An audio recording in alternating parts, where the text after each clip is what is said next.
Good afternoon and welcome to Spectrum Television News at 12. I am Uyai MM, coming to you live from Uyo, the capital city of Kwabam State, Nigeria. Let's take a look at the headlines. Federal government urges global finance overhaul to support developing economies. Supreme Court adjourns judgment in Udo-Cuba legal battle indefinitely. Plus, White House says United States holds some weapon shipments to Ukraine. We'll bring you details of these stories and more in a moment.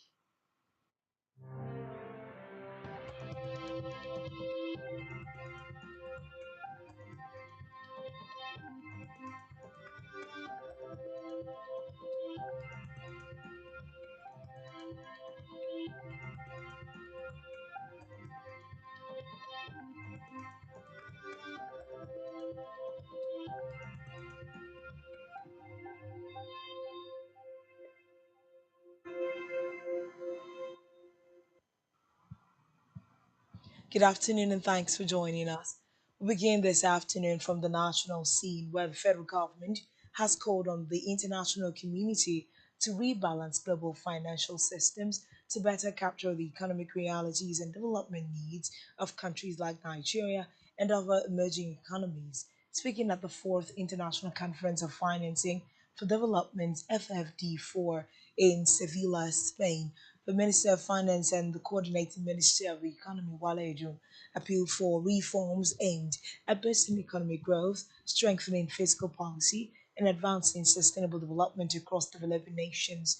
At a roundtable session focused on domestic public resource mobilization, Edun noted that developing countries continue to contend with structural limitations that restrict their capacity to generate sufficient revenue and invest meaningfully in critical sectors, adding that there is an urgent need for global financial institutions and frameworks to reflect the shifting economic dynamics of the 21st century.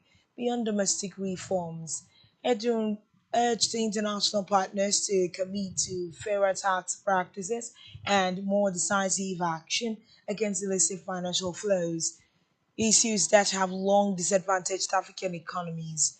According to him, addressing these challenges requires coordinated global efforts that recognize the unique context and constraints faced by developing countries.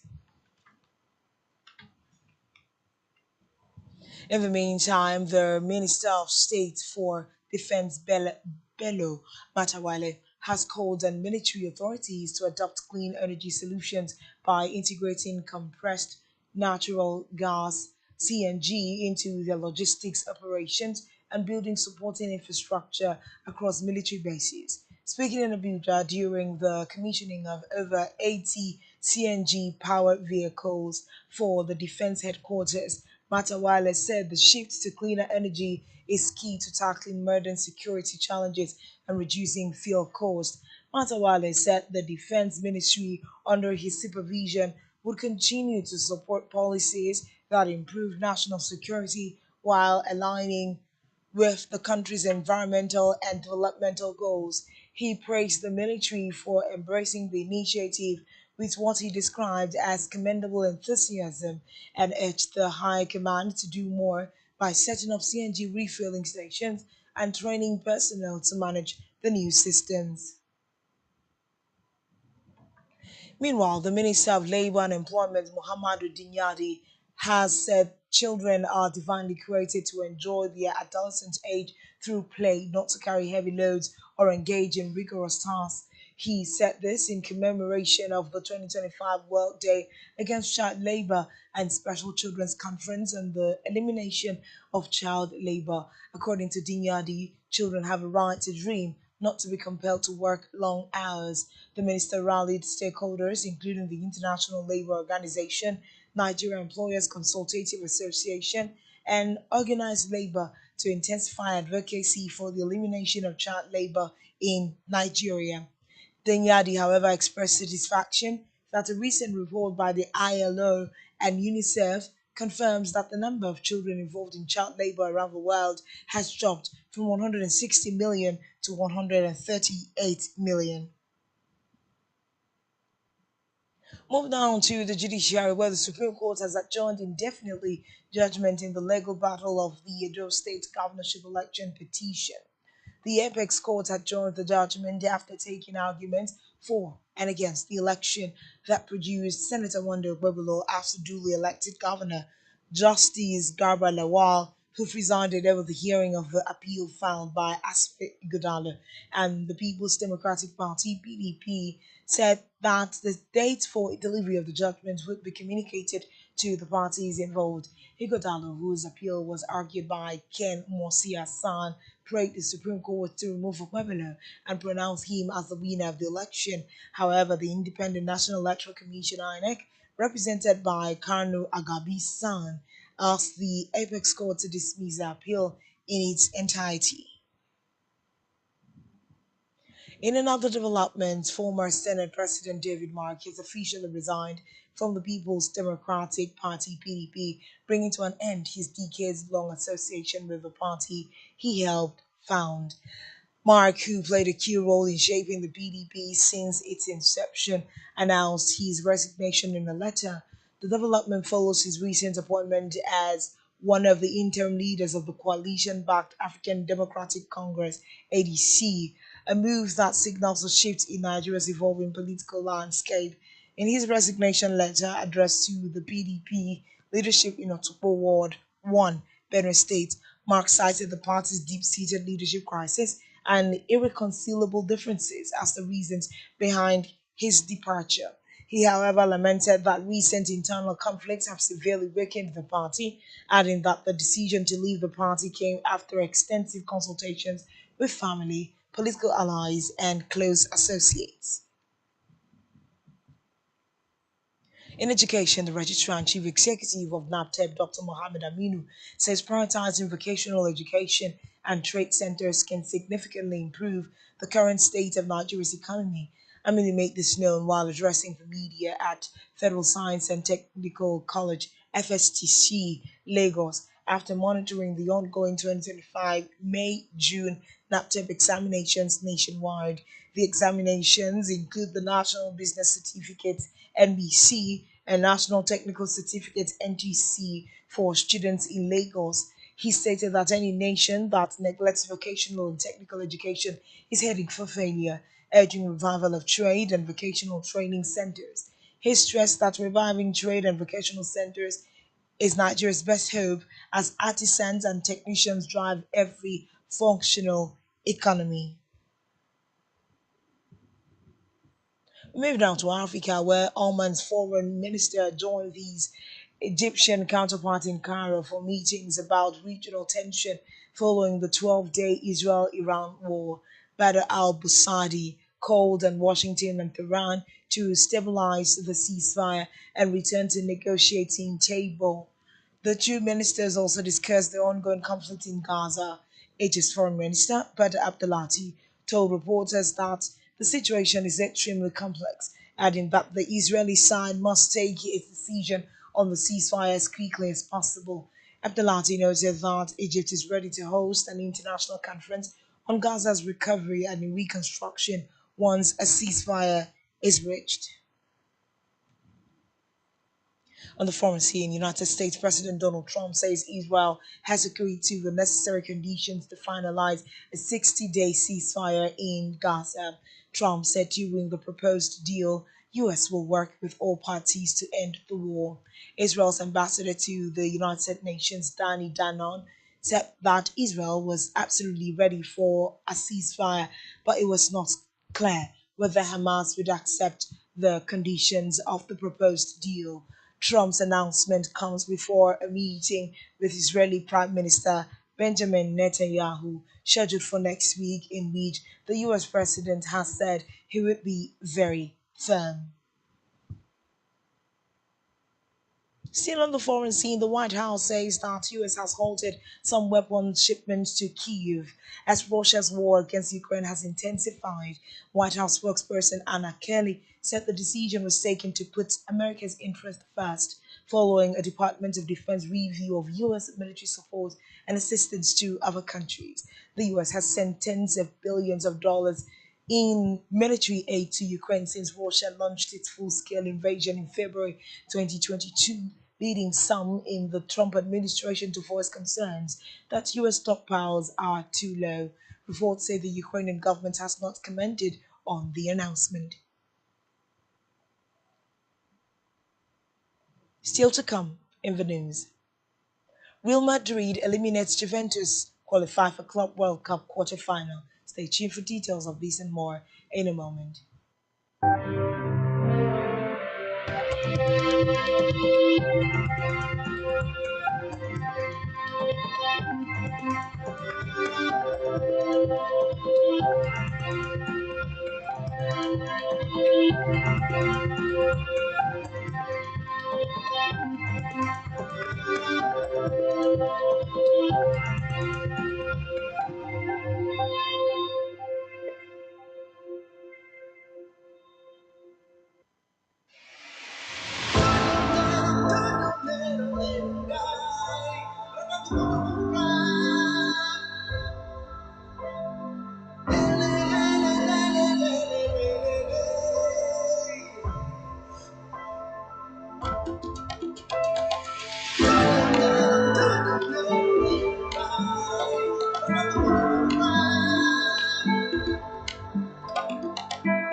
Welcome back and thanks for staying tuned. Now we bring you the concluding part of the news at this hour. On our business news, the federal government has declared an end to what it described as the era of speculative licensing, where companies acquire oil blocks but fail to develop them, hence putting an end to dormant oil fields. This came as the Nigerian National Petroleum Company Limited revealed the breakthroughs in tackling pipeline vandalism and ensuring full availability of key crude oil pipelines. It, however, lamented that despite this, Nigeria's crude production still lags behind government targets. Recall that the state owned firm on Tuesday announced that five of its major crude evacuation pipelines achieved 100% availability between May and June of 2025, a milestone in the ongoing efforts to stabilize Nigeria's oil infrastructure. In response, the Minister of State for Petroleum Resources, Oil, Senator Hennikan Lokwobiri, declared an end to what he described as the era of speculative licensing, where companies acquire oil blocks but fail to develop them. Still in business, the Debt Management Office DMO, I beg your pardon, has disclosed that federal government of Nigeria bonds accounted for 79.85% of the total domestic debt stock, which stood at 74.89 trillion naira as of March 31st, 2025. The figure was contained in the latest domestic debt report released recently by the DMO.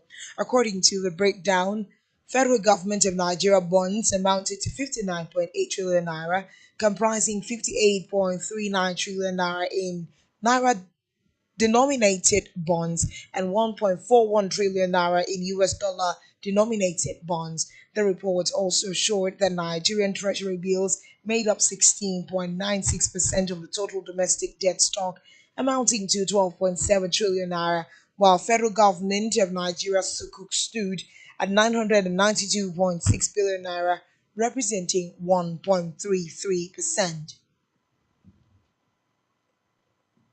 On our health news, the Nigerian Coordinating Minister of Health and Social Welfare, Professor Ali Pate, has said that Nigeria's approach to health issues considers the interconnectedness of human health, animal health, plant health, and the environment. Speaking at the inauguration of a ministerial advisory committee for the planning of the 2026 high level ministerial conference on antimicrobial resistance, Pate also announced that Nigeria will host the fifth Global High Level Ministerial Conference on Antimicrobial Resistance in Abuja in 2026. The 2026 conference aims to deliver bold outcomes that would shape global AMR strategies ahead of the 2026 UNGA high level meeting on AMR. It will provide a platform for countries to share innovations, scale up best practices, and commit to achieving AMR related 2030 targets. The minister said Nigeria took an integrated approach to dealing with issues of health, human health, animal health, plant health, and the environment, which are all interconnected. Still in health, the National Health Research Ethics Committee of Nigeria, NHREC, has announced the commencement of its electronic protocol submission platform known as the NHREC portal. The committee said the move marks a shift in the country's health research landscape as it introduces a digital, streamlined, and secure platform for the submission, review, and approval of research protocols across Nigeria. According to the NHREC, the public rollout of the portal follows its initial unveiling on October 4, 2024, after which the platform underwent several phases of refinement and pilot testing to ensure functionality, security, and ease of use. Chairman of the NHREC, Professor Richard Ademola, in a statement expressed appreciation to the Federal Ministry of Health as well as development partners, and sponsors for their technical and financial support throughout the development process. We move now to sports, where Real Madrid have progressed into the quarterfinals of the 2025 Club World Cup thanks to a narrow 1-0 win over Juventus. The La Liga giants came into the round of 16 clash as huge favourites but were unable to break down Juve in the opening half.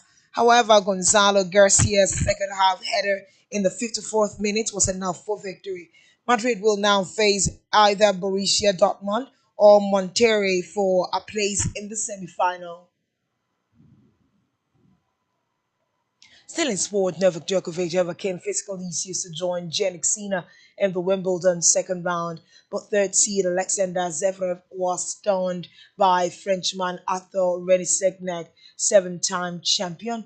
Djokovic, who could meet Sinner in the semi-finals, began his latest pursuit of an outright record 25th major title by overcoming Frenchman Alexandre Muller 6-1, 6-7, 7-9, 6-2, 6-2 on center court, contesting his first Grand Slam match since losing one of the all-time great French finals to Carlos Alcaraz last month. World number one Cena lost just 7 games in a dominant 6-4, 6-3, 6-0 win over fellow Italian Luca Nardi. Finally, on the news at this hour in entertainment, music superstar Innocent Idibia, popularly known as Tubawa, has issued a public apology for his recent comments on monogamy, which sparked widespread criticism. In an interview, Tubawa claimed that men are not built to be sexually active with one woman, despite being capable of loving one woman deeply. However, retracting his statement, he acknowledged that he made a mistake and tendered an apology to partner Natasha, kids, and fans. In the apology, Tubawa expressed deep regret over his words, describing them as not reflective of his true character.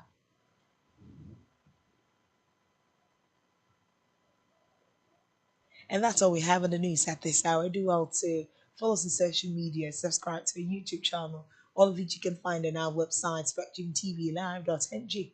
You have been watching Spectrum Television News at 12 a.m. Uyai MM. Thanks for watching. Enjoy the rest of your day. Good afternoon.